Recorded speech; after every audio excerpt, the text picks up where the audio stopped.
금세 사순절 넷째 날 예배 자리에 오신 성도님들을 주님의 이름으로 환영하고 축복합니다.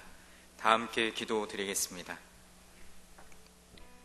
사랑과 은혜가 충만하신 하나님 아버지, 오늘도 이 새벽에 우리를 말씀의 자리, 기도의 자리로 불러주심에 감사드립니다. 이 시간 찬양으로 우리의 마음을 열어주시고 오늘도 주님께서 주실 말씀이 우리 마음에 잘 새겨지는 시간이 되게 하여 주옵소서. 찬양으로 섬기는 김은 목사님과 금요 심야 찬양팀을 축복하시고 찬양의 향기가 이 자리 가운데 가득 넘치게 하옵소서. 우리의 예배를 받으시는 주님께 모든 영광을 올려드리며 우리를 구원하신 예수 그리스도의 이름으로 기도드립니다. 아멘.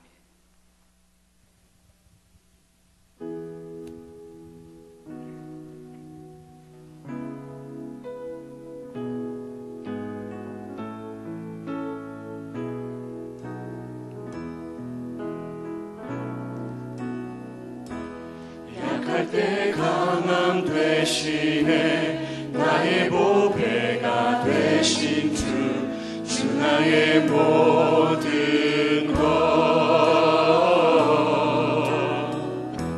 주 안에 있는 보물을 나는 포기할 수 없네 주 나의 모든 것 약할 때 강함 되시네 약할 때 강함 되시네 나의 보배가 되신 주 나의 모든 것 주 안에 있는 보물을 나는 포기할 수 없네 주 나의 모든 것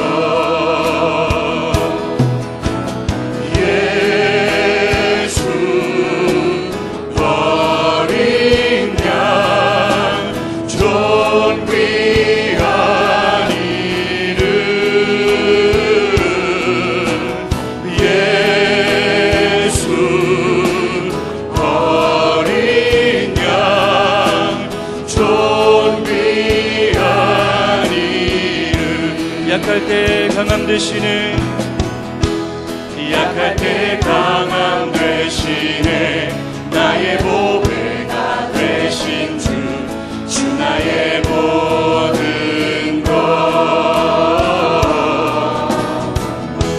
주 안에 있는 보물을 나는 포기할 수 없네 주 나의 모든 것 예수 어린 양 예수 어린 양 존귀한 이름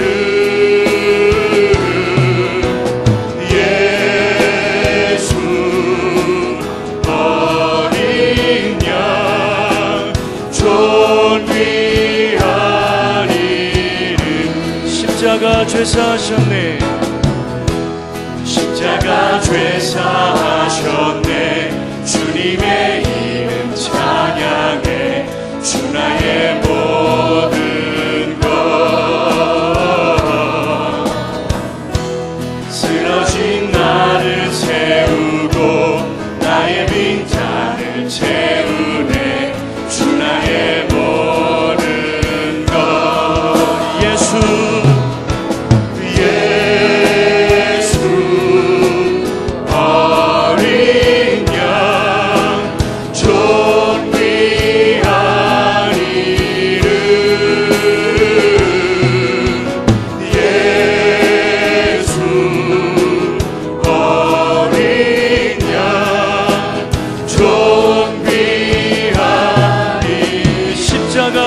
죄사하셨네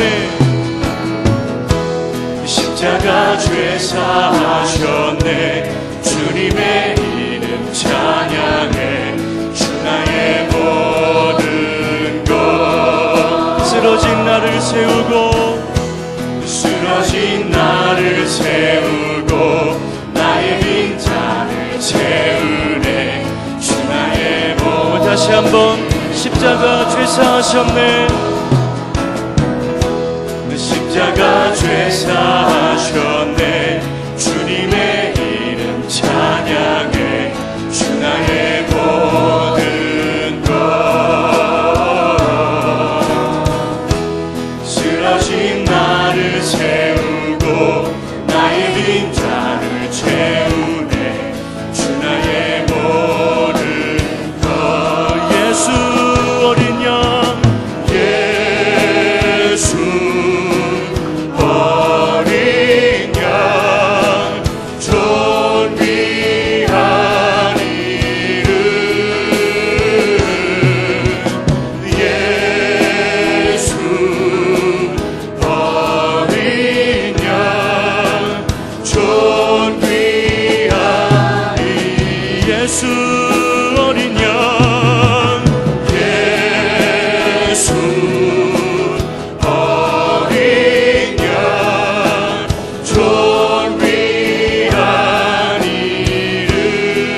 십자가 십자가 십자가 내가 처음 볼 때에 나의 맘의 큰 고통 사라져 오늘 믿고서 내 눈 밝았네 참 내 기쁨 영원하도다 늘 울어도 그 그늘에 다 덮을 수 없네 나 주님께 몸 바쳐서 주의 힘쓰리 십자가 십자가 내가 처음 볼 때에 나의 맘의 큰 고통 사라져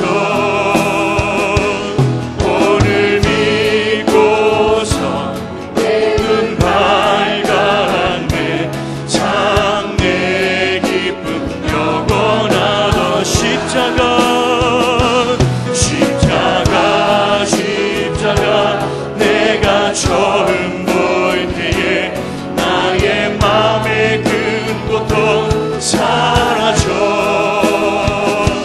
오늘 믿고서 내 눈 밝았네 참 내 기쁨 영원하도다 십자가 십자가 내가 처음 볼 때에 나의 맘의 큰 고통 사라져 오늘 믿고서 내 눈 밝았네 참 내 기쁨 영원하도다 아멘. 다 함께 기도하실 때에 우리에게 오늘 말씀 선포해 주실 우리 목사님 가운데 성령님께서 함께 하셔서 그 말씀을 통해서 하나님 역사하시고 말씀을 듣는 우리로 하여금 큰 은혜가 되게 하여 주시옵소서 7,8교구의 헌신과 뿔빌라 찬양 가운데에 하나님께서 은혜와 임재함이 가득하게 하여 주시옵소서라고 다 함께 통성으로 기도하도록 하겠습니다. 하나님 아버지 감사합니다. 우리 가운데 주여 붙잡아 주시고 말씀 가운데 성령님께서 붙잡아 인도하여 주시옵소서 7,8교구의 헌신과 찬양 가운데 은혜 내어 주시옵소서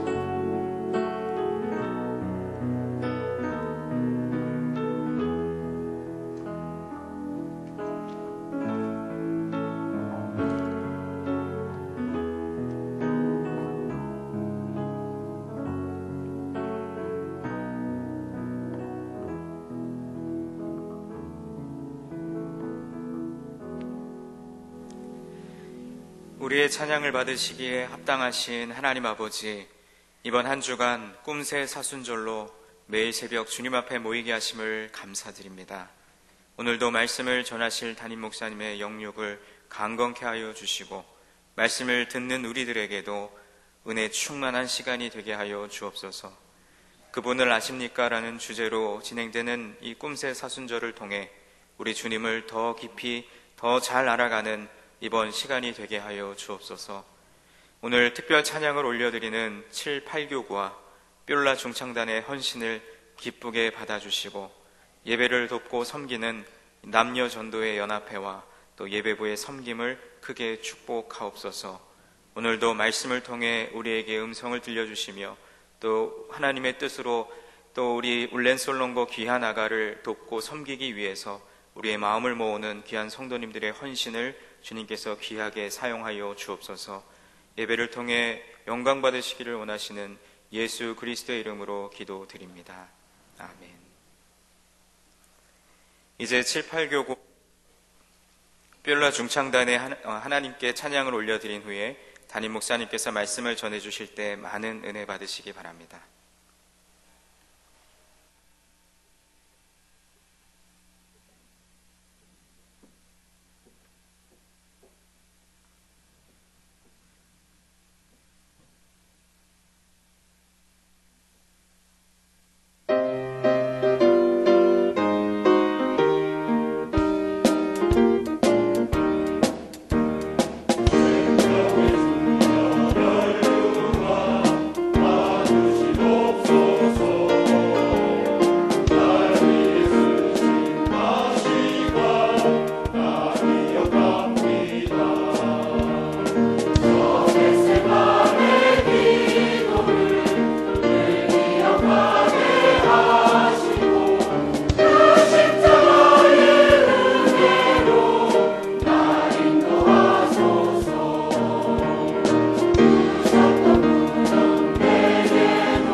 제가 드린 예물 위해서 먼저 기도하고 말씀 듣겠습니다.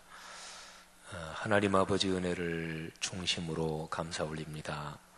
우리가 이번 주간에 새벽마다 주님 앞에 나올 수 있어서 참 감사합니다. 오늘은 또 태초일의 시간과 존재의 흐름에서 처음 찾아온 아침입니다. 감사합니다. 참 좋은 날입니다. 주님 앞에 모이면서 하루를 시작할 수 있어서 그렇습니다. 우리가 드린 감사와 간구의 예물 하나님이 받아주시는 줄 믿습니다. 이 예물에 담긴 우리의 심정, 또 오래된 기도, 또 특별히 절박한 기도, 하나님, 자비로우신 하나님께서 더 두지 마시고 응답하여 주옵소서. 이번 봄 사경의 꿈새 사순절 기간에 응답하여 주옵소서. 하나님 아버지, 특별히 울렌 솔롱고 가가의 생명을 살리는 일에 이번에 특별히 집중해서 우리가 돕는 사랑 나눔 금식 헌금을 축복하여 주옵소서. 감사합니다. 예수님 이름으로 기도 올립니다. 아멘. 참 감사합니다. 이번 꿈새 사순절 기간 중에 우리 찬양을 인도하는 팀이 여러분 그 책자 뒤에 보면 다드림, 또 카이로스 뷰라가 같이 해서 또 찬양 인도하셨고, 여디디아, 그리고 오늘 금요 심야 찬양팀, 우리 금요 기도회 때마다 찬양하는 팀이죠. 그리고 어른 성도들이 W팀하고 예조이스, W팀은 많이들 아마 아실 거예요. 청년부 예배 찬양 인도하는 팀이고요. 그리고 예조이스는 청년부 금요 기도회, 청년부가 금요 기도회 따로 드리거든요. 거기에서 찬양 인도하는 팀이 예조이스입니다. 그리고 오늘 7, 8교구 참 감사합니다. 찬양 하나님께 영광이 됐고 은혜가 됐고요. 1교구부터 10교구까지 또 이번 꿈새는 찬양을 또 한 번 해서 얼마나 좋은지 모르겠어요. 또 특송하는 팀, 월요일부터 여디디아, 카이로스, 권사회, 오늘 뷰라, 그리고 내일은 카나프 청년부 워십인데요. 이 카나프가 청년부에서 워십 댄싱 하는 팀입니다. 그리고 또 이제 토요일 날은 W팀이 찬양을 하게 됩니다. 제가 예배에 대해서 많이 생각을 하면서 사실은 작년 한 전반기, 후반기 넘어가면서 계속해서 예배에 대해서 생각을 했어요. 그러면서 새삼스럽게 제가 가창력이나 이런 거는 제가 좋은 사람은 아닌데 제가 찬양을 참 좋아합니다. 근데 예배에 대해서 생각하면서 찬양이 이게 진짜로 큰 축복이구나, 그런 거를 이제 계속 생각을 하면서 교회 사역에서, 교회는 여러 가지 사역을 할 수가 있어요. 그런데 그 중에서 찬양 사역처럼 참 귀하고 좋은 게 없습니다. 물론 이런 얘기하면 또 다른 사역 하시는 분들 삐지실지 모르겠지만 다 귀하고 좋죠.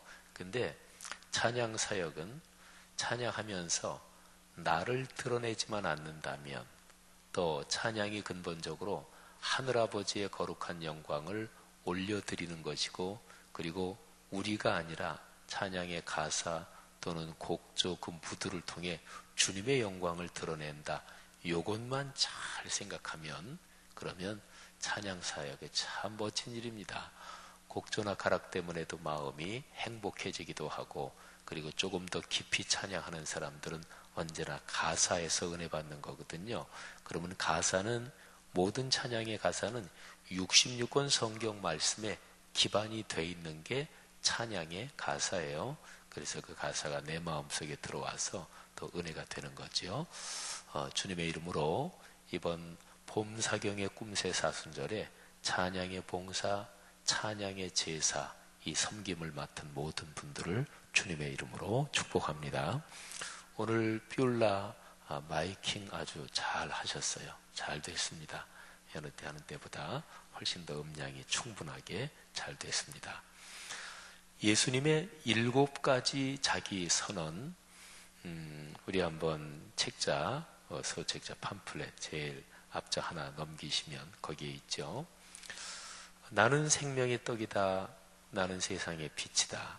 나는 양의 문이다. 나는 선한 목자다. 여기까지 이제 어제까지 우리가 봤어요. 그 다음에 오늘은 나는 부활이요 생명이다. 나는 길이요 진리요 생명이다. 맨 마지막이 나는 참 포도나무다. 근데 7가지가 다 참 중요하고요. 그리고 요한복음을 읽으면서 이 7가지 문장만 똑 띄어서 그렇게 묵상해도 굉장히 큰 은혜가 돼요. 그런데 요 7가지 에고 에임이 내가 바로 이런 존재다. 이 강조된 헬라어로 쓰여진 이 7문장, 이거를 문맥을 통해서 가만히 보면 참 은혜롭습니다. 어떤 사건하고 연결되어 있는 경우가 여러 개 있고요. 또는 특별한 사건이 아니고 그 메시지, 어떤 교훈으로 쭉 이어진 그 덩어리 가운데 이게 이제 들어있는데 굉장히 중요합니다. 저는 설교할 때 되도록이면은 2000년 기독교 역사에서 신학적으로 많은 성경을 연구하는 사람들, 또 성경 말씀에 근거해서 신학자들이 연구해 놓은 거, 그런 것 중에서 정통, 정설로 정착된 것들이 있습니다. 저는 설교를 할 때 가능한 대로 그런 것을 많이 연결을 시킵니다. 또 그런 주제, 그게 다 성경하고 연관되는 거니까 그런 거를 합니다. 이번에 제가 말씀을 증언하는 이 예수님의 7가지 자기 선언 또는 자기 계시라고도 볼 수가 있어요. 계시라는 게 열어서 보여준다, 드러낸다, 나타낸다, 그런 거거든요. 다시 요한복음 1장 18절, 본래 하나님을 본 사람이 없을 때 아버지의 품속에 있는 독생하신 하나님이 나타내셨느니라. 그러니까 구원은 하나님이 당신을 보여주시고 나타내시고 그게 계시인데, 하나님이 당신을 계시해 주심으로써 모든 것이 시작이 되는 거거든요. 그래서 이번에 전하는 7가지 말씀은 하나님이 자신을 계시하시는 아주 독특한 그런 말씀이고, 요한복음에서 아주 뼈대가 되고 심장이 되는 그런 부분이라고 볼 수가 있습니다. 이거는 신학적으로도 참 중요한 거거든요. 제가 특별히 설교를 하면서 2000년 기독교 역사에서 수많은 성경학자들 또 신학자들이 연구해서 정설로 정착된 그런 걸 하는 이유가 있습니다. 신학자들이 얘기하는 게 다 맞는 건 아니에요. 그 사람들이 이렇다고 나는 본다. 가설, 학문적으로 얘기하면 그런 것도 있고 또 일부 사람의 주장도 있고, 그래서 보통 평신도들이 이제 신앙생활을 오래 하다가 나이가 한 30 적어도 중반 또는 요즘은 이 사회화 과정이 늦으니까, 그러면 예를 들어서 40대 훌쩍 넘어서 어떨 때 50대 넘어서 이렇게 나이가 들어서 신학 공부하시는 분들은 대단히 위험한 게 하나 있는데, 신학교 강의실에서 이렇게 공부하다 보면 그게 꼭 진리인 줄 알아요. 그래가지고 이제 그걸 듣고서 이게 정확하고 진리고 이렇게 생각해요. 그런데 신학 공부를 쭉 깊게 한 사람들 눈에 보면 그거는 여러 가지 학설들 중에 그냥 하나거든요. 그래서 나이가 들어서 신학 공부하는 사람들이 빠지기 쉬운 게 그거예요. 또 어떤 사람은 성경학교, 통신학교 이런 걸 조금 알고 자기가 다 안다 생각하고, 그래서 40대, 50대, 60대까지 신앙생활 잘 하다가 신학 공부한 것 때문에 신앙 까먹고 망가지고 교만해지는 경우가 굉장히 많죠. 그러니까 신학자들 얘기가 다 맞는 건 아니에요.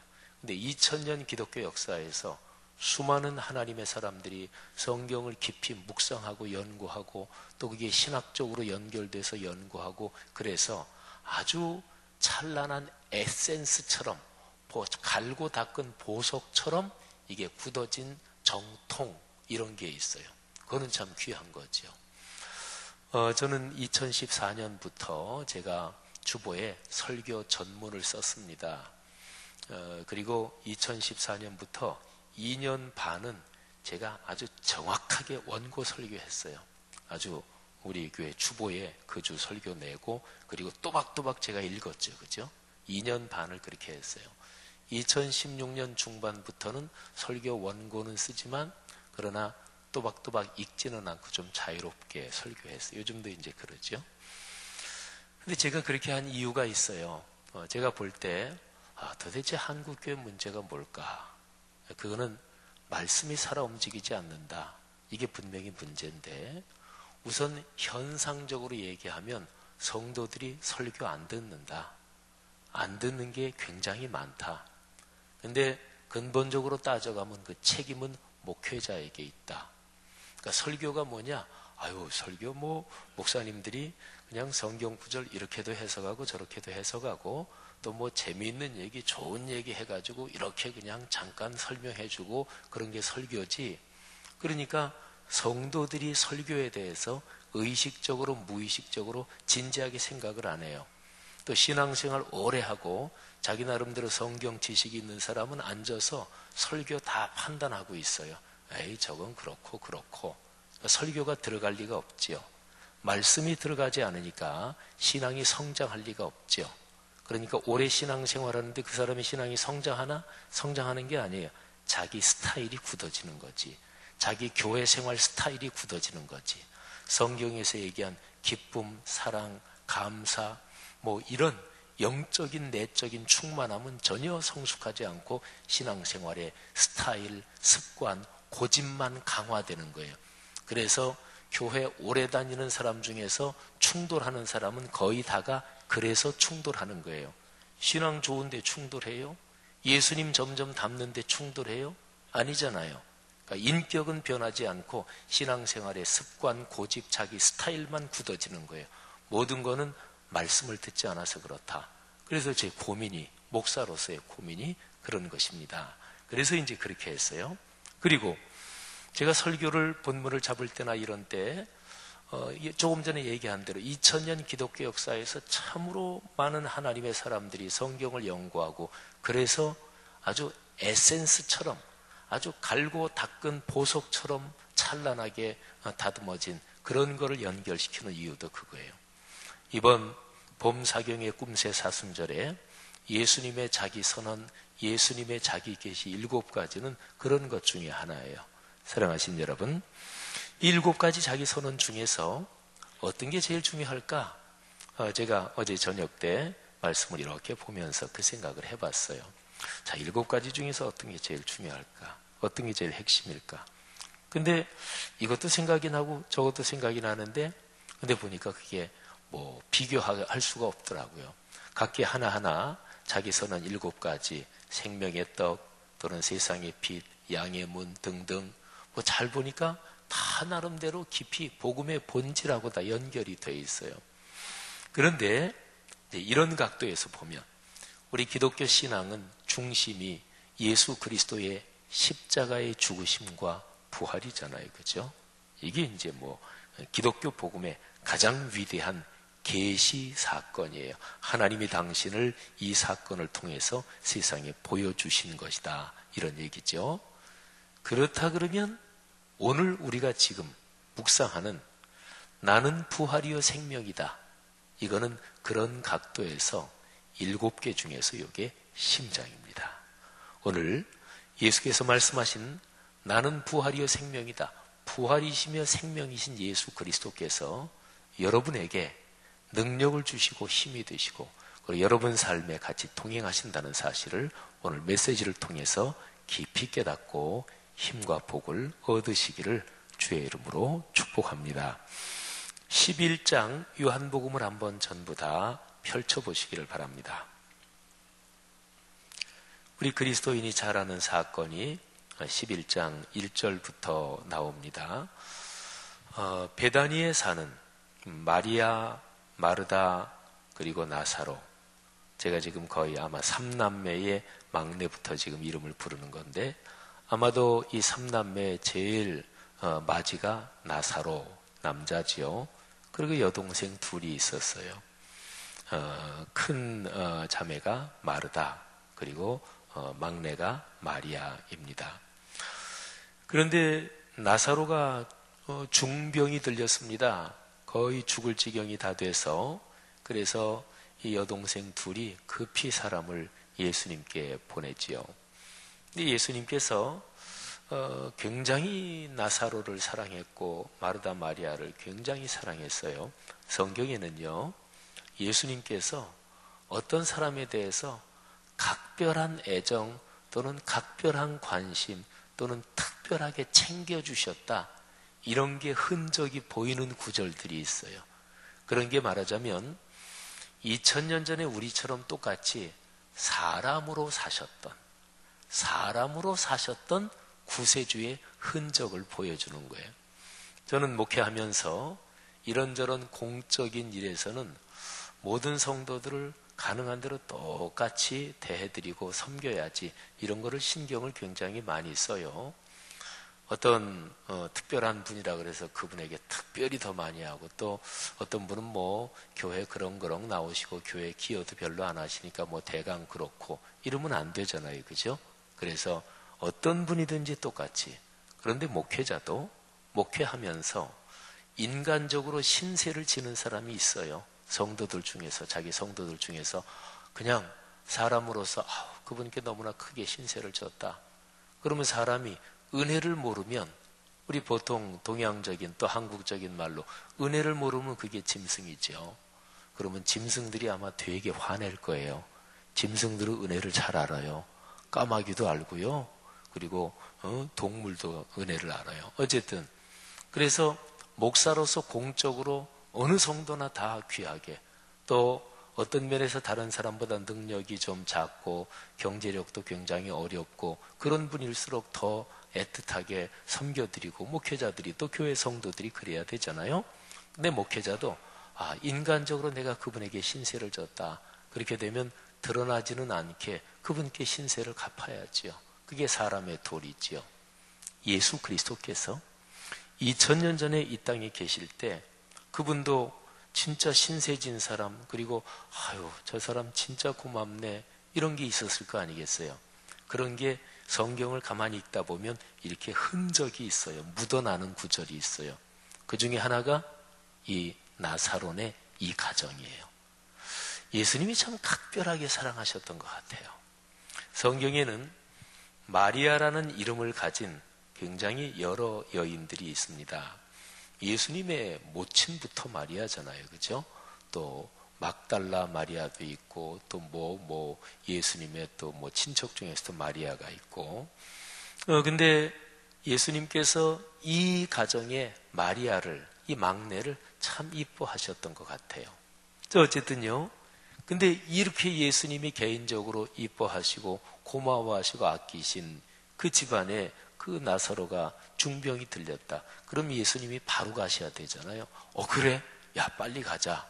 빨리 가서 기도해주고 좀 돌아봐야지. 근데 예수님이 그 얘기를 듣고도 계시던 곳에서 이틀을 더 늑장을 부리셔요. 그냥 안 가시고, 제자들이 이상했겠죠. 이틀 후에나 이제 이렇게 가십니다. 갔더니 나사로는 벌써 세상을 떠났습니다.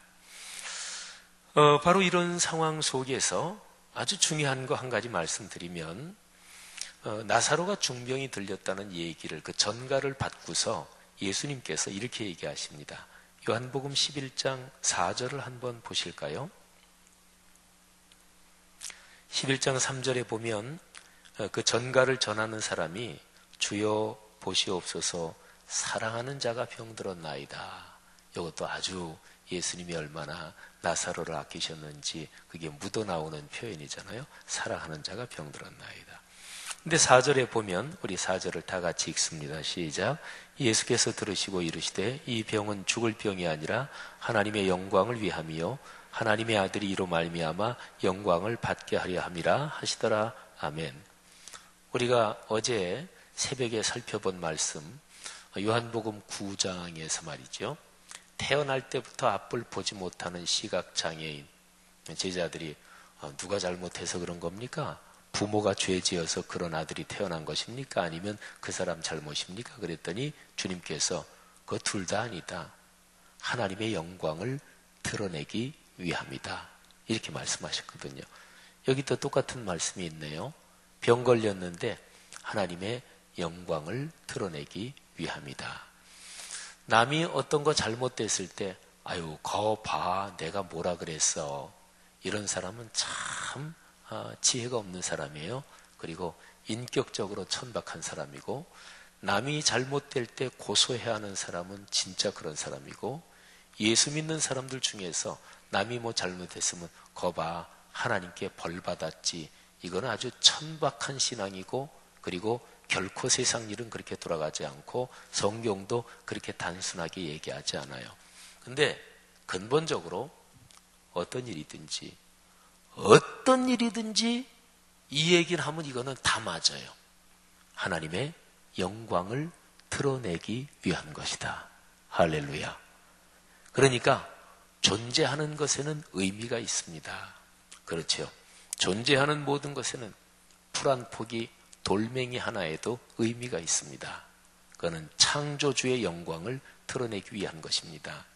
하물며 사람인데, 어떤 사람이 어렵고 힘들고 보잘것없고, 아유 그 사람 진짜 아무것도 하는 것도 없어, 아유 그 사람은 진짜 우리 모임에서 있으나 마나야 천만에요.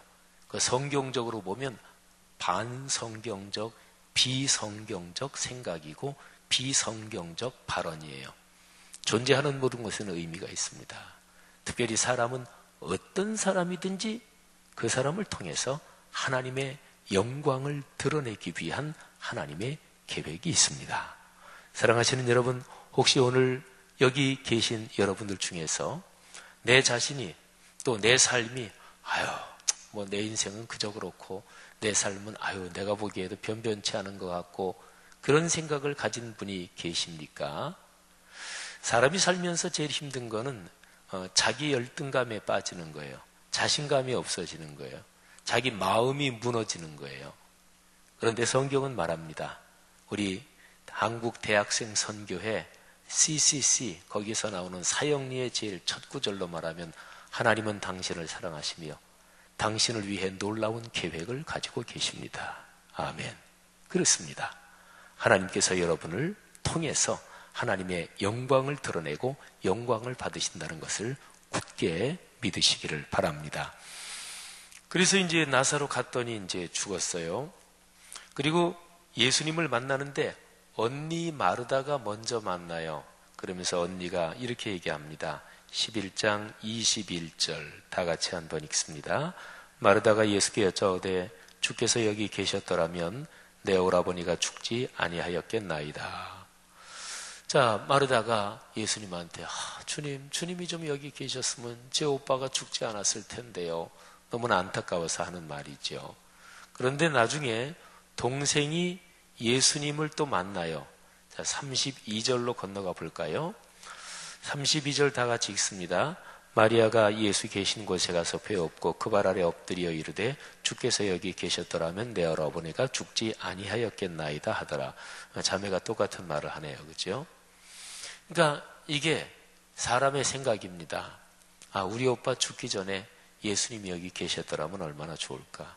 그러면 우리 오빠 안 죽었을 텐데. 이게 사람의 생각이죠. 근데 사람의 생각과 주님의 생각은 다릅니다. 이사야서 55장에 보면 하나님의 생각은 하늘이 땅보다 높은 것처럼 그렇게 다르다 이렇게 말씀하고 있죠. 하나님의 생각이 더 낫습니다. 사람은 길게 봐야 요 정도까지 본다면 하나님은 우리 인생 전체를 보십니다. 아니 인생 전체가 아니라 저 영원한 그 삶까지 하나님은 한꺼번에 다 보시는 거잖아요.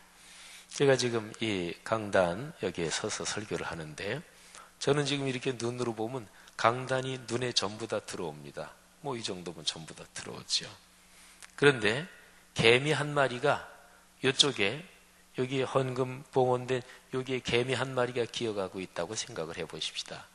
이 개미한테는 이 강단 전체가 눈에 안 보이죠. 그죠? 여기는 큰 벽처럼 보일 테고 저쪽에 뭐가 있는지 감이 잡히질 않겠지요.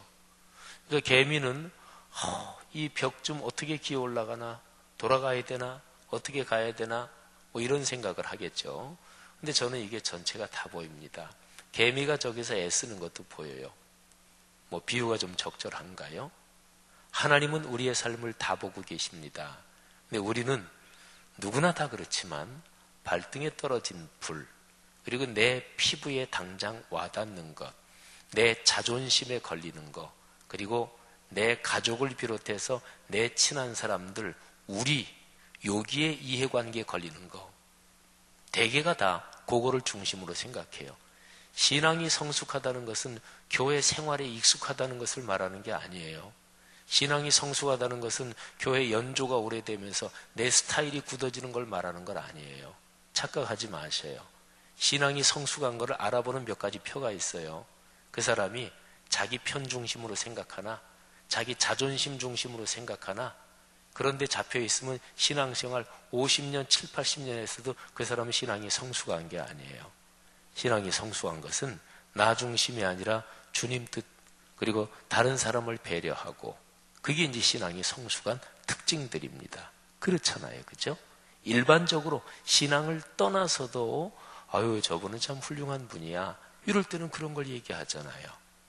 사랑하신 여러분, 여기에 마르다, 마리아 이 두 여인은 주님이 여기 계셨더라면 참 좋았을 텐데.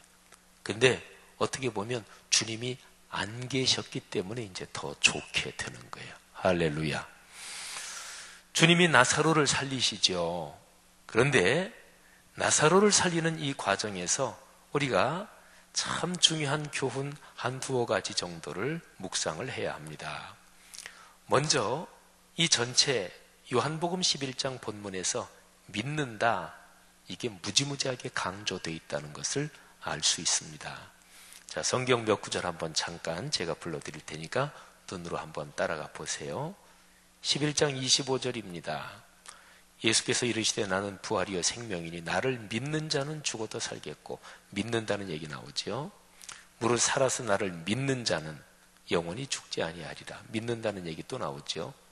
이것을 네가 믿느냐, 이거는 마르다한테 지금 얘기하시면서 하는 얘기예요. 그랬더니 마르다가 27절 보니까 27절 제일 끝에 내가 믿나이다. 그 다음에 40절 말씀, 무덤 앞에 갔어요. 유대식의 무덤은 이렇게 굴 같은 걸 파고 뭐 이렇게 하는 무덤이 많은데, 그 돌을 옮겨놔라. 그랬더니 마르다가, 그 마지가 하는 얘기가, 아유 주님, 벌써 4일이나 지나서 벌써 시신에서 냄새가 납니다. 그랬더니 예수님이 말씀하십니다. 40절이지요. 믿으면 하나님의 영광을 보리라고 내가 말하지 않았느냐. 어떻게 하면 하나님의 영광을 봐요? 믿으면 하나님의 영광을 봐요. 내 삶을 통해 하나님의 영광이 드러나기를 원하십니까? 그렇다면 뭐를 해야 되는 거죠? 믿어야 되는 거예요. 믿음이 보배입니다. 그 다음에 예수님께서 돌을 옮겨 놓은 다음에 하늘아버지께 간절히 기도하십니다. 그런데 간절히 기도하면서 내용은, 주님, 아버지, 나사로 다시 육신의 생명 살려주십시오, 그거지요. 근데 왜 살려달라고 하냐면 42절 제일 끝에 곧 아버지께서 나를 보내신 것을 그들로 믿게 하려는 것입니다. 아버지, 이 나사로 살려주십시오. 그래서 이 사람들이 믿음을 가지게 하옵소서, 이렇게 주님께서 간절히 기도하는 거죠. 자, 11장 전체에서 믿게 하려고, 믿어야 된다, 믿음은 산다, 믿음이 강조가 되어 있잖아요. 요한복음이 기록된 목적, 요한복음 제일 끄트머리 가면 20장 31절, 이것을 기록하면 너희가 예수가 하나님의 아들 그리스도이심을 믿게 하려고 기록됐다. 그 이름을 믿어 생명을, 영생을 얻게 하려고 기록됐다. 요한복음 전체의 목적이 그거예요. 그러니까 요한복음을 읽으면서 그런 게 이제 중간중간에 굵은 선처럼 이렇게 흐르는 거죠. 우리가 아는 요한복음 1장 12절, 영접하는 자 곧 그 이름을 믿는 자들에게는 하나님의 자녀가 되는 권세를 주셨으니, 그렇죠. 믿는 거지요. 성도 여러분, 하나님께 기도할 때 무엇보다 믿음이 더 깊어지도록, 믿음이 성숙하도록 기도하는 게 아주 중요합니다. 어떤 복이 제일 큰 복일까요? 믿음이 성숙해지는 거예요. 믿음이 무르익는 거예요. 믿음이 깊어지는 거예요. 믿음이 찬란해지는 거예요. 여러분의 믿음이 그렇게 갈수록 더 깊어지기를 주의 이름으로 축복합니다. 일반적으로 보면 사람은 나이 들면서 상실감이 커지게 돼 있습니다. 그렇지요? 상실감이 커지게 되어 있죠. 젊어서 내가 대단했다 하던 것들이 나이가 들면 젊어서 대단했다, 내가 한창 때 이 정도 됐다, 그런 것 중에서 나이가 드는데도 그대로인 거, 나이가 드는데 오히려 더 좋아지는 거, 그런 거 있나 한번 꼽아보세요. 뭐 있어요? 거의 없어요. 내 자랑 또는 내 자존감, 그리고 나 이런 멋에 산다, 나 이런 맛에 살아, 그런 게 나이가 들면 거의 예외 없이 다 약해지고 내게서 떠나가고 다 그렇게 됩니다. 그런데요, 그런 것을 넘어설 수 있는 방법이 있습니다. 나이가 점점 들면서 믿음이 깊어지면 이게 반전됩니다.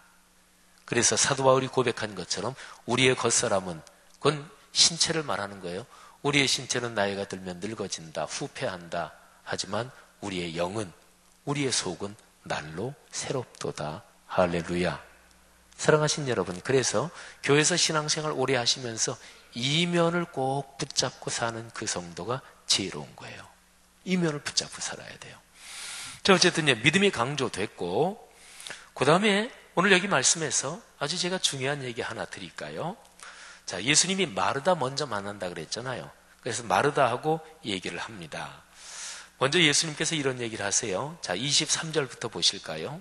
예수님께서 말씀하십니다. 내 오라비가 다시 살 거야. 다시 살아나리라. 그랬더니 마르다가 금방 이렇게 얘기해요. 예, 선생님, 마지막 날 부활 때에는 다시 살아난다는 것을 제가 분명히 압니다. 이게 그 당시 유대인들이 가지고 있는 신앙이었어요. 사두개인은 말고 바리새인이 가진 신앙이었어요. 마지막 날 부활에 다시 다 부활한다, 다시 살아난다, 이거를 바리새 신앙이 가지고 있었어요. 그러니까 마르다도 그런 신앙을 가지고 있었죠. 예수님이 야, 죽은 네 오빠 다시 살 거야 그랬더니 예, 언젠가 모든 게 끝나고 마지막 부활의 날에 제 오빠가 다시 산다는 거 내가 압니다. 그랬더니 이제 25절에 예수님이 아주 중요한 얘기를 하십니다. 나는 부활이요 생명이니 나를 믿는 자는 죽어도 살겠고. 근데 이게 우리 한글 성경에서 나는 부활이요 생명이니 이렇게 돼 있는데, 제가 이번 설교 주제처럼 이게 강조 용법이거든요. 내가 마르다야, 마지막 날 부활에 내 오라버니 살고 너나 내 동생도 모든 사람들도 나이가 들면 세상을 떠나고 그러다가 마지막 날 그날에 다시 다 부활한다. 내가 지금 그 얘기하는 거 아니다. 마르다야, 잘 들어라. 내가 부활이야. 내가 생명이야. 에고 에이미. 지금 예수님이 그렇게 말씀하시는 거예요. 그러니까 한글 성경에는 그게 그렇게 하려면 이제 의역을 해야 되겠죠. 성경 말씀을 의역하는 거, 그게 사실은 설교예요. 제가 지금 의역을 하고 있는 거예요. 그러니까 마지막 날 부활에 다시 산다. 근데 예수님께서 마르다야, 나중 얘기하는 거 아니다. 그건 물론 맞다. 근데 지금 얘기하자. 마르다야, 나 알지? 알겠죠. 굉장히 친하니까. 근데 마르다가 그때까지 모르고 있던 얘기를 해주는 거예요. 내가 그 부활이야. 내가 그 생명이야. 나를 믿는 사람은 죽어도 살고 살아서 나를 믿는 사람은 영원히 죽지 않아. 네가 이걸 믿느냐? 25절에서 예수님이 그렇게 얘기하시니까, 25절 26절에서 그렇게 얘기하니까 27절에서 뭐라고 마르다가 고백하는가 보세요. 27절 굉장히 귀한 고백인데 여러분들에게 읽을 기회를 드리겠고, 읽으면서 이 고백이 마르다에게 복이 된 것처럼 여러분의 축복이 되기를 바랍니다. 27절 다 같이 봉독합니다. 이르되 주여 그러하외다.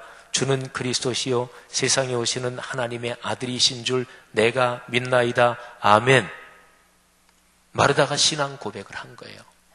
근데 예수님께서 26절, 27절 잠깐 요 얘기 하시는데 그 얘기를 듣고 금방 신앙 고백한다. 이게 좀 이해가 안 갈 수도 있겠어요. 또 25절, 26절은 목회자들이 장례식 집전할 때 많이 하는 얘기예요. 우리 성도들한테 귀에 익은 얘기. 근데 이 얘기가 그 얘기란 말이에요. 에고 에이미. 마르다야, 나중 얘기하는 게 아니다. 내가 부활이야. 내가 생명이야. 나를 믿는 자는 영생을 얻는 거야. 살아서 이미 영생 속에서 살아가는 거야. 그때 마르다에게 하나님의 깨달음이 임한 거예요. 하나님께서 마르다에게 빛을 비춰주신 거예요. 그래서 신앙을 고백하는 거예요. 주님께서 그리스도시요 세상에 오시는 하나님의 아들이신 것을 제가 믿습니다. 이 고백은 초대교회, 가장 초기 교회에서 이렇게 고백하면 그 사람한테 세례를 주는 거예요. 요즘에 우리는 세례문답을 한 서너 가지, 4대까지 합니다만은, 또 교육도 받습니다만은, 초대교회 시절에 이 고백을 하면 세례 주는 거예요. 그러니까 초기 교회, 초대교회 때 그리스도인의 신앙을 고백했던 가장 원초적인 그 문장, 핵심 문장, 그게 성경 여기저기 있어요. 그 사복음서 또 바울 서신서에도 있고. 근데 이 부분도 그것 중에 하나예요. 그거는 이렇게 설명할 수 있어요.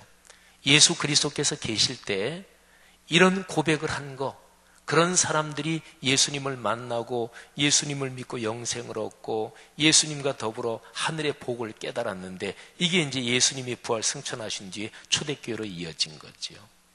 아니면은 이렇게 성경으로 기록된 것은 초대교회로 이어지고, 그리고 그 뒤시대에 기록됐는데, 기록한 사람들이 바로 뒤를, 지나간 시절을 돌아보면서 교회가 시작된 거, 교회가 시작되기 이전에 예수께서 세상에 계실 때 제자들 사람들에게 가르쳤던 핵심 말씀, 그거를 뒤돌아보면서 회고하면서 이런 핵심적인 메시지들을 이런데 기록을 해놓은 거죠.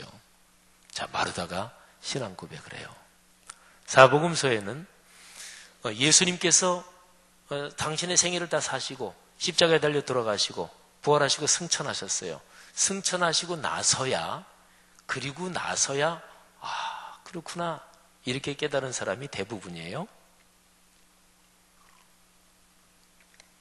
근데 예수님께서 활동을 하시는 중에 예수님을 믿은 사람, 근데 보통 믿은 게 아니라 정확하게 신앙 고백을 한 사람, 그런 사람이 사복음서에 그렇게 많이 안 나와요. 예수님이 십자가에 못 박히실 때 예수님이 십자가 처형을 집행했던 로마 군인 백부장 장교가 있었어요. 마가복음에 보면 그 백부장 장교, 예수님 처형 집행했던 장교예요. 근데 그 사람이 예수님이 십자가에 달려 돌아가시는 걸 보고 이 사람은 진실로 하나님의 아들이었다, 이렇게 고백을 해요. 그거 신앙 고백이에요. 그러니까 예수님이 살아계시는 동안에 활동하시는 중에 정확하게 신앙 고백한 사람들은 예수님이 살아계시는 중이니까 사복음서잖아요. 거기에 몇 명 안 돼요. 근데 그 중에 한 사람이 바로 마르다예요. 제가 이 얘기를 왜 하냐면 여러분, 우리가 성도들이 마르다 마리아 그러면 예수님이 집에 오셨을 때, 그거는 다른 복음서에 나오는데, 집에 오셨을 때 마르다는 부엌에서 부지런히 일하고 마르다는 깍쟁이처럼 예수님 발치에 이렇게 앉아서 말씀을 듣고, 그러니까 마르다가 화가 나서 주님, 저것 저 좀 도와서 일 좀 하라 그래요. 그랬더니 예수님이 마리아는 좋은 편을 택했다, 뺏기지 않으리라. 이거 우리가 다 알지요. 그런데 말하자면 제가 여기 요한복음 11장을 통해서 마르다의 명예를 한번 회복시키면, 마르다는 신앙 고백했죠. 근데 마리아의 태도는 불신앙적인 태도입니다. 자, 조금 더 내려가서 보십시다. 32절. 이제 마리아가 예수님을 만납니다. 그러면서 주님이 여기 있었으면 우리 오빠 안 죽었을 텐데 하면서 막 울어요. 33절.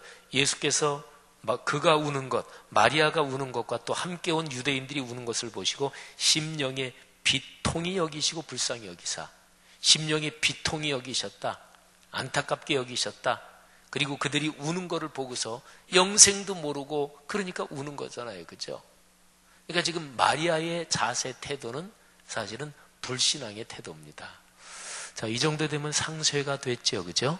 우리가 늘 마리아, 그런데 아닙니다. 마르다가 신앙의 여인이고, 사복음서에 정확하게 신앙을 고백한 몇 안 되는 사람 중에 하나가 바로 마르다입니다.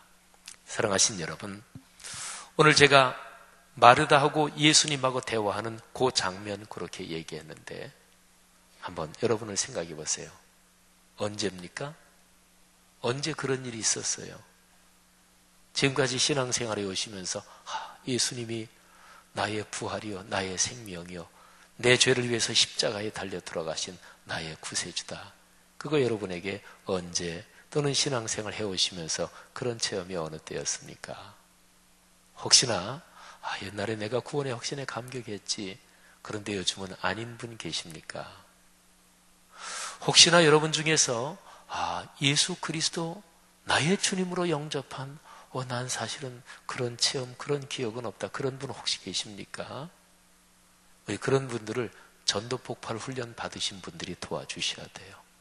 전포 훈련 받으신 분들, 우리 목회자들이 교구에서 이렇게 저렇게 상담하면서 또 전포 훈련 받으신 최성령 장로님, 이항옥 권사님 이런 분들 중심으로 전포 훈련 받은 사람들은 알아요. 훈련 받았기 때문에 이렇게 얘기해 보면, 그러면 이 사람이 구원의 확신이 있다 없다 그거 얘기해 보면 알아요.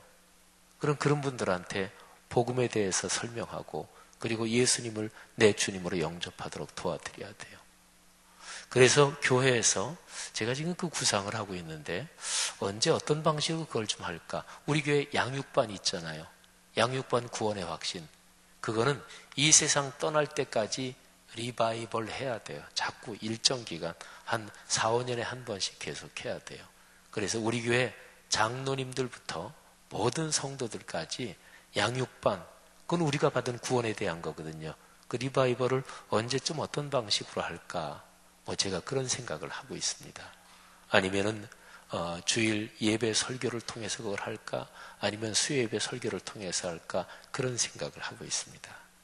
사랑하신 여러분, 예수 그리스도께서 부활 그 자체이십니다. 생명이십니다. 지금 나사로 살리는 요 문제 때문에 요 얘기가 진행되잖아요. 근데 나사로 살리면 나사로는 부활한 게 아니에요. 정확하게 말하면 다시 소생한 거지. 나사로는 살았다가 또 죽었을 거 아니겠어요, 그죠? 근데 성경에서 부활이라는 것은 그야말로 부활해서 영원히 사는 게 성경적인 정확히 얘기한 부활이거든요. 그러니까 나사로는 그런 의미의 부활한 건 아니에요. 죽었다가 다시 살다가 나사로는 또 죽었겠죠. 그러니까 나사로라고 하는 인물, 한 로컬 프로블럼, 요 한 구체적인 문제, 요 상황, 요 얘기를 하다가 예수님이 일반적인 얘기를 하시는 거예요. 나는 부활이요 생명이다. 여러분에게 어떤 문제가 있습니까? 건강의 문제든 어떤 문제든지 간에. 근데 사실은 기독교 신앙은 구체적인 어떤 문제든지 간에 사실은 모두에게 주시는 하나님의 큰 은혜, 이게 확실하고 이게 확실하게 내 마음속에 신뢰가 가면 이 작은 문제들은 사실은 일거에 해결되는 거예요. 예수님이 부활이셔요. 생명이셔요. 여러분 안에 계십니다.